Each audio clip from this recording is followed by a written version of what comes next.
আসসালামু আলাইকুম। ভিন্ন মতাদর্শের যারা শুনছেন তাদের প্রতি আমার আন্তরিক কৃতজ্ঞতা ও ভালোবাসা রইল। আমি রাহাদুর রহমান রিকি, পড়াশোনা করছি গোপালগঞ্জ টেক্সটাইল ইঞ্জিনিয়ারিং কলেজ গোপালগঞ্জে।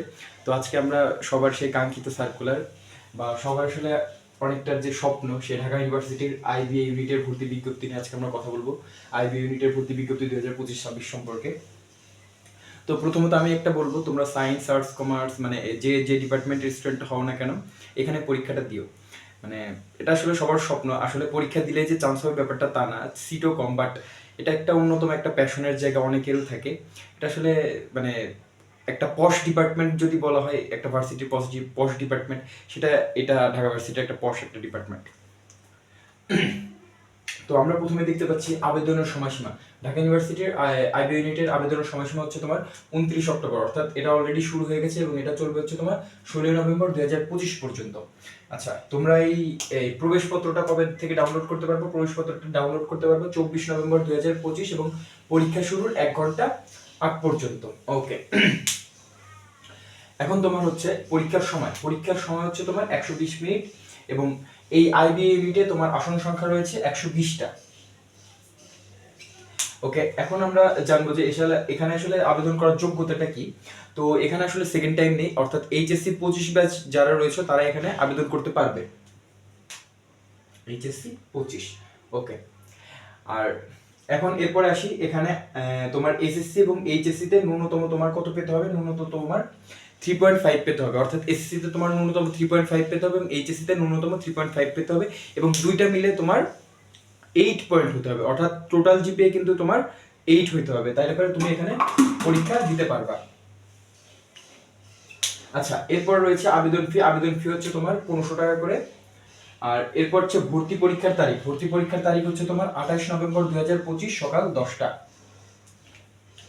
এরপর ভর্তি পরীক্ষার আসলে পদ্ধতি, ভর্তি পরীক্ষাটা আসলে তোমার দুই ভাবে সিলেক্ট করা হবে। একটা হচ্ছে প্রথমে তোমার রিটেন টেস্ট দিবা, মানে লিখিত পরীক্ষা দিবা। এর পরবর্তীতে এই লিখিত পরীক্ষার মধ্য থেকে মেধাক্রম অনুসারে 160 জনকে নিয়ে তারা দ্বিতীয় ধাপের পরীক্ষাটা অনুষ্ঠিত করবে। সেই দ্বিতীয় ধাপের পরীক্ষা থেকে 160 থেকে 40 জন বাদ দিয়ে 120টা সিট তোমার ফিল আপ করবে তারা। এই হচ্ছে আলটিমেটলি প্রসেস। তো প্রথম ধাপের পরীক্ষাতে তোমার এমসিকিউ থাকবে হচ্ছে তোমার 70 মার্কসের এবং তোমার রিটেন থাকবে বা বর্ণনামূলক প্রশ্ন আনসার করতে হবে হলো 30 মার্কের। তো এমসিকিউতে ইংলিশে থাকবে 30 মার্কস, এখানে তোমার ন্যূনতম 12 মার্কস পেতে হবে। ম্যাথমেটিক্সে থাকবে 25 মার্কস, এখানে ন্যূনতম 10 মার্কস তোমাকে পেতে হবে। এরপর অ্যানালিটিক্যাল অ্যাবিলিটিতে থাকবে 15 মার্কস, এখানে তোমাকে 6 মার্কস পেতে হবে। এরপর যে ব্যাপারটা রয়েছে সেটা হচ্ছে ডেসক্রিপটিভ অংশ বা বর্ণনামূলক অংশ, সেখানে 30 মার্কসের কোশ্চেন থাকবে, সেখানে ন্যূনতম তোমাকে 12 মার্কস পেতে হবে।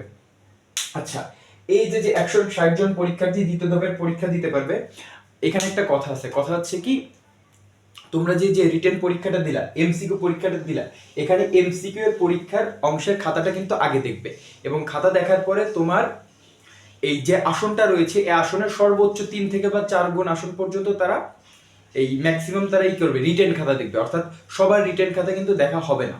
অর্থাৎ এই এমসিকিউতে যারা ভালো করবে সেই ভালোর মেধাক্রম অনুসারে এই যে সিট রয়েছে 120টা, এই 120-এর 3 থেকে বা 4 গুণ খাতা সর্বোচ্চ দেখবে। হয়তো বা হাইয়েস্ট গেলে কত 400, আমি যদি 4 গুণ ধরি 400, 480, অলমোস্ট 500 খাতা দেখবে, এর বেশি তারা খাতা দেখবে না।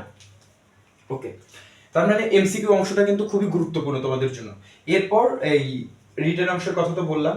আচ্ছা, আর এখানে প্রতিটি এমসিকিউ ভুল উত্তরের জন্য কিন্তু 25% করে নম্বর কি হবে, কাটা যাবে। আচ্ছা, এরপর তারা এই মেধাক্রম অনুসারে 160 জন পরীক্ষার্থীকে দ্বিতীয় ধাপে ভর্তি পরীক্ষায় দেওয়ার সুযোগ দিবে এবং দ্বিতীয় ধাপে তোমার কমিউনিকেশন স্কিলের উপরে 20 মার্কসের একটা পরীক্ষা হবে, সেখানে তোমাকে ন্যূনতম কত 12 মার্কস পেতে হবে। এরপর তারা এখান থেকে টোটাল 120 জন পরীক্ষার্থীকে আর কি সিলেক্ট করবে, তারা ভর্তি নেবে। তো এতটুকুই ছিল আজকের আইবিএ ইউনিটের ভর্তি বিজ্ঞপ্তি নিয়ে। তো এটা আসলে সবারই একটা স্বপ্নের জায়গা থাকে। তো তোমরা যারা পরীক্ষা দিবা ভালো করে প্রিপারেশন নাও, তোমাদের জন্য শুভকামনা থাকলো। তো ধন্যবাদ সকলকে।